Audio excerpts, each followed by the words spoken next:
அனைவருக்கும் வணக்கம். மேசராசிக்காரர்களுக்கு ராகு கேது பயிற்சி காரணமாக நன்கு நாடகமாடும் சொந்தங்களிடமிருந்து விலகி நிற்பதற்கான வாய்ப்பும் மிகப்பெரிய மாற்றமும் எந்தெந்த விஷயங்களில் கிடைக்க இருக்கிறது என்பதை சற்று விரிவாக பார்க்கலாம் வாங்க.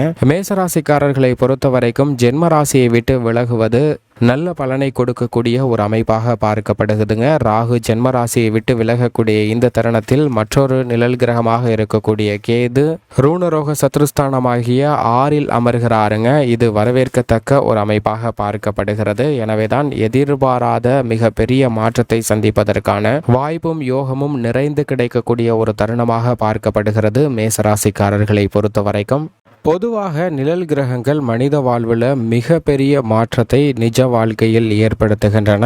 8-10-2023 முதல் ராகு மீன ராசியிலும் கேது கன்னி ராசியிலும் அமர்ந்து சஞ்சரிக்க போகின்றன. அடுத்த சுமார் 1.5 ஆண்டுகள் பல்வேறு விதமான மாற்றத்தை ஏற்படுத்த இருக்கின்றன. அதிலும் குறிப்பாக நன்கு நாடகமாடும் சொந்தங்களிடமிருந்து விலகி நிற்பதற்கான வாய்ப்பையும் தங்களுடைய வாழ்வில் மிகப்பெரிய மாற்றத்தை சந்திப்பதற்கான வாய்ப்பும் யோகமும் இந்த தருணத்தில் கிடைக்கிறது என்பதை தெளிவாக ராகு கேது பயிற்சி உறுதிப்படுத்துகிறது. குரு பயிற்சி எப்படி அதீத நன்மை கொடுக்குமோ அதே போன்று சனி பயிற்சியால் எப்பேற்பட்ட நிலை ஏற்படுமோ எப்படி மாற்றம் ஏற்படும் என்று முக்கியமாக பார்க்கப்படுகிறதோ அதே போன்றுதான் ராகு கேதுவின் பயிற்சியும் மிக முக்கியமாகவும் கவனிப்பாகவும் பார்க்க வேண்டிய ஒன்றாக உள்ளது. ஏனென்றால் உங்களுடைய இலக்குகளை அடைவதில் தாமதம் ஏற்படுவது, திருமண பாக்கிய தடைகளை அதீதமாக சந்திப்பது, ஒரு அடி முன்னேற்றத்தில் பல அடி சறுக்கல்களை சந்திப்பது போன்ற அனைத்திற்கும் மிக முக்கியமான காரணமாக இருப்பது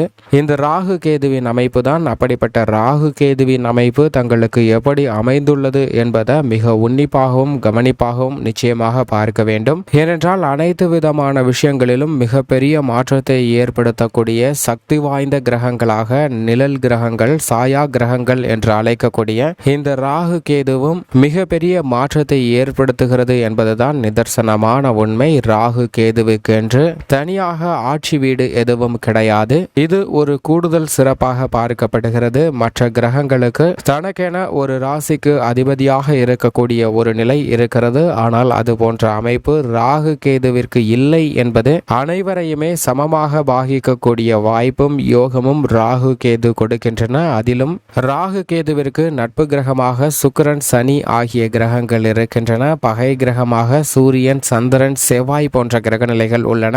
ராகு கேதுவினுடைய இந்த நிலைக்கே சூரியன், சந்திரன் தான் காரணம் என்பதால் தான் சூரிய கிரகணம், சந்திர கிரகணத்தின் போது ராகு கேதுவால் மிகப்பெரிய மாற்றங்களை ஏற்படுத்துவதற்கான வாய்ப்பு இருக்கிறது என்பதன் காரணமாக தான் சூரிய கிரகணம், சந்திர கிரகணத்தின் போது கவனமாக இருக்க வேண்டும் என்று சொல்லப்படுகிறது. இந்த ராகு கேது அவ்வளவு பெரிய மாற்றத்தை ஏற்படுத்தி கொடுக்கக்கூடிய சக்தி வாய்ந்த கிரகமாக பார்க்கப்படுகின்றன. அது மட்டுமல்லாது புதன், குரு ஆகிய 2 கிரக நிலைகளும் சமகிரகமாக இருக்கின்றன. தற்போது கேது புதனின் ஆட்சி வீடான கன்னிராசிக்கும் ராகு குருவின் ஆட்சி வீடான மீன ராசிக்கும் சமகிரகத்திற்கு பயிற்சியாவது நல்ல வரவேற்கத்தக்க ஒரு அமைப்பாக பார்க்கப்படுகிறது. ஏனென்றால் ராகுவை பொறுத்த வரைக்கும் அவரது பகை கிரகமான செவ்வாயின் ஆட்சி வீட்டில் சஞ்சரிப்பதை விட அவரது சமகிரகமான குருவின் ஆட்சி வீட்டில் சஞ்சரிக்கக்கூடிய இந்த தருணத்தில் எதிர்பாராத பல அதிரடியான மாற்றங்களை ஏற்படுத்துவதற்கான வாய்ப்பை உறுதிப்படுத்துகிறாருங்க. அதே போன்றுதான் கேதுவின் அமைப்பும் நல்ல மாற்றத்திற்கு வித்திடக்கூடிய ஒன்றாக பார்க்கப்படுகிறது.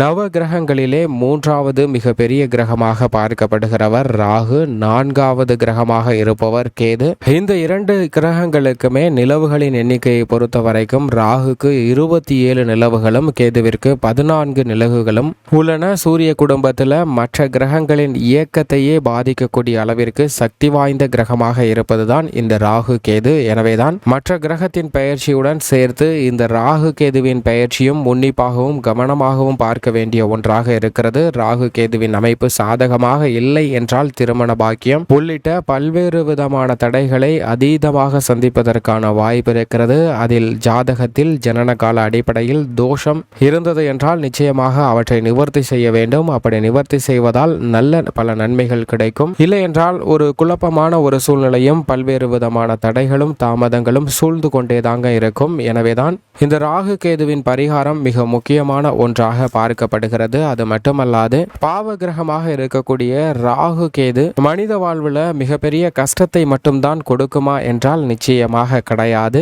ஏனென்றால் அமிர்தத்தை பருகக்கூடிய வாய்ப்பு இந்த ராகு கேதுவிற்கு கிடைத்ததால் ராகு கேதுவின் அமைப்பு காரணமாக எதிர்பாராத அதிர்ஷ்ட யோக வாய்ப்பு நிச்சயமாக கிடைக்கும். அதிலும் குறிப்பாக 3, 6, 11 ஆகிய இடங்கள்ல சஞ்சரிக்கும் போது அபரிவிதமான நன்மைகளையும் முன்னேற்ற வாய்ப்புகளையும் அள்ளி கொடுக்கக்கூடிய ஒரு அற்புதமான கிரகமாக பார்க்கப்படுதுங்க. அது மட்டுமல்லாது நேர் எதிரெதிராக இருக்கக்கூடிய தருணத்தில் ஜென்மத்திலோ அஷ்டமத்திலோ அமர்ந்தாலும் எதிர்பாராத பல நல்ல வாய்ப்புகளையும் முன்னேற்றத்தையும் அதீதமாக கொடுப்பதற்கான வாய்ப்பு உருவாகிறது என்பதை தெளிவாகவும் துல்லியமாகவும் இந்த 2 கிரக நிலைகளும் உறுதிப்படுத்துகின்றன. அது மட்டுமல்லாது ராகுவை போல் கொடுப்பவர் எவரும் இல்லைங்க. ஏனென்றால் நவ கிரகங்களிலே சுக்கிரன் சனி எப்படி திடீர் அதிர்ஷ்டத்தை கொடுக்குமோ அதே போன்று திடீர் அதிர்ஷ்டத்தையும் யோகத்தையும் கொடுக்கக்கூடிய சக்தி வாய்ந்த கிரகமாக இருப்பவர் ராகு. அது மட்டுமல்லாது மோட்சக்காரகராக இருக்கக்கூடிய கேது உங்களுடைய சிந்தனைகள் எண்ணங்கள் அப்படியே செயல் வடிவம் கொடுக்கக்கூடிய ஒரு அற்புதமான கிரகமாக பார்க்கப்படுகிறார்.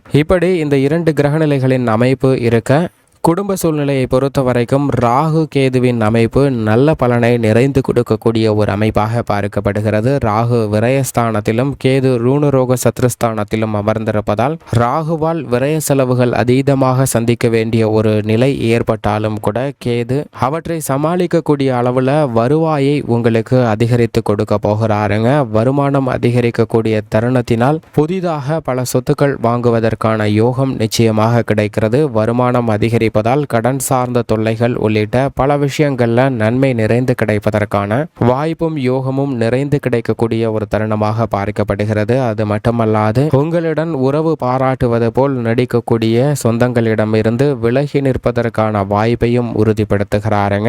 உங்களுடைய வளர்ச்சியை கண்டு அவர்கள் பொறாமைப்படக்கூடிய வகையில இந்த தருணத்தில் ஜென்மராசியை விட்டு ராகு விலகுவது நல்ல வரவேற்கத்தக்க ஒரு அமைப்பாகவும் சப்தமஸ்தானத்திலிருந்து ரூணரோக சத்ருஸ்தானத்தில் கேது நுழைவது பல்வேறு விதமான தடைகளை விலக்கி அனைத்து விதமான பணிகளிலும் காரிய வெற்றியை நிறைந்து கொடுக்குங்க. ஏனென்றால் மோட்சக்காரகராக இருக்கக்கூடிய கேது 6ல் அமர்வதால் மறைமுக தொல்லைகள், கடன் சார்ந்த தொல்லைகள், உடல் சார்ந்த தொல்லைகள், ஆரோக்கிய பிரச்சனைகள் போன்ற அனைத்துமே உங்களுக்கு சீராகக்கூடிய ஒரு தருணமாக பார்க்கப்படுகிறது. அனைத்து விதமான பிரச்சனைகளும் முற்றுப்புள்ளி வைக்கக்கூடிய ஒரு தருணமாக அமைகிறது.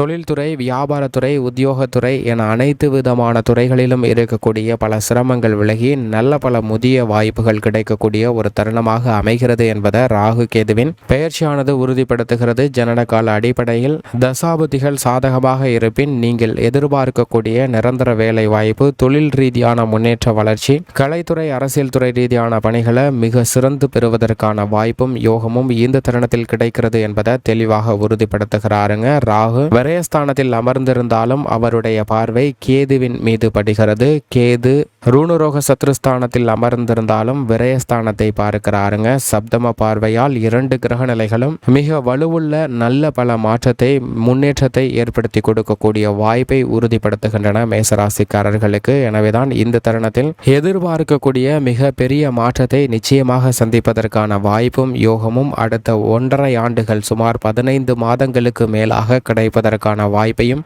யோகத்தையும் அள்ளி கொடுக்கின்றன. இது மிகப்பெரிய அளவில் வரவேற்கத்தக்க ஒரு அமைப்பாக பார்க்கப்படுகிறது. மேலும் இந்த தருணத்தை சாதகமாக மாற்றிக்கொள்ள ராகு கேது பயிற்சி துவங்கி முதல் 3 மாதத்திற்குள் ஒருமுறை திருநாகேஸ்வரம் சென்று வழிபாடு செய்து வாருங்கள். நல்ல பலன்கள் நிறைந்து கிடைக்கும்.